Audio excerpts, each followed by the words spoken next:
Hello, my name is Chrysanthou and I'm studying MA International Business at Beckett University. This is my vlog assessment describing the key findings on my report for Debenhams. The report is focused on the Debenhams UK market. To create an effective marketing environment and to analyze the industry, internal and external analysis have been considered in order to evaluate the position of the company. For that, PESTEL, Porter's Five Forces, Industrial Life Cycle, Resource-Based View, SWOT and TOWS models are used to gain this information in detail. So now I will discuss my key findings based on PESTEL analysis. The PESTEL analysis is a framework used by marketers to analyze the macro-environmental factors of a company.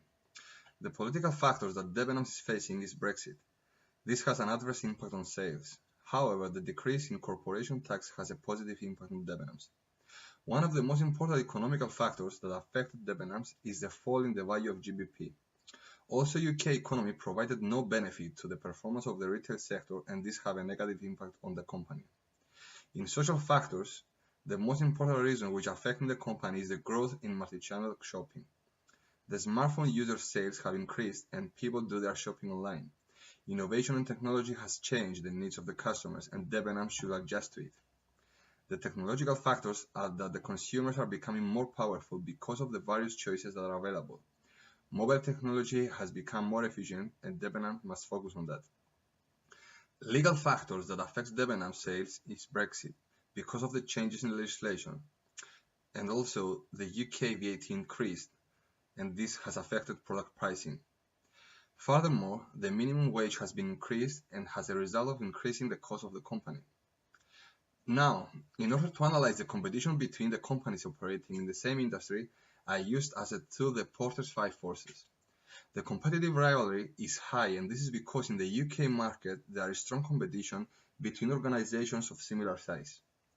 On the other hand, the threat of new entrants is low, and the main reason is that a massive capital is needed for a startup.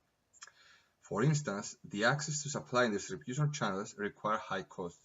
The brand loyalty from current customers leads to high market penetration costs for a new competitor. This industry is constituted by many organizations that provide the same product. In this way, the buyer has the power to have a range of options between similar and alternative products. It can be considered that buyers' power and threat of substitute are high.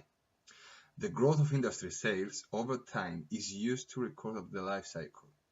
The separate stages of an industry life cycle are development, growth, shakeout, maturity, and decline. In UK, the overall retail market is in mature state with a slowdown in growth. Retailers have some intense competition. For instance, one of the major changes that occurred was the shift of business from selling from a list of direct selling to internet. Debenhams can use their significant market share to stay competitive. However, a focus on online channel could be the solution for dealing with the changes in the buyer's trends. Regarding the internal analysis, I consider a resource-based view analysis. The promotional activity is one of the key strengths of Debenhams, which is creating value for the business.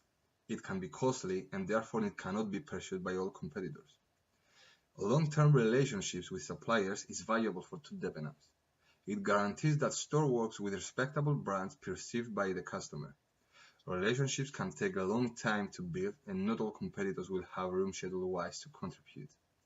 Furthermore, the extensive product range is valuable as it caters to mass market. According to the VRIN table, it can be assumed that Debenhams is a stable company with promising enough resources and capabilities.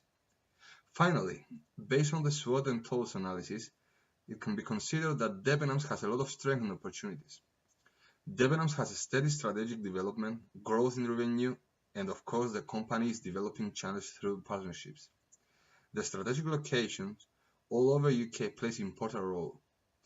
Store modernization and refreshment is an opportunity which must be considered in order to take an advantage against its competitors. Debenhams have to overcome the negative perception of the store environment through the ongoing program of shop modernization and improvement of the commercial environment. Furthermore, in order to improve online sales and reduce the threat of falling footfall on the high street, Debenhams can invest in multi-channel development. That's the end of my vlog for Debenhams micro and macro environmental analysis. Thank you for listening.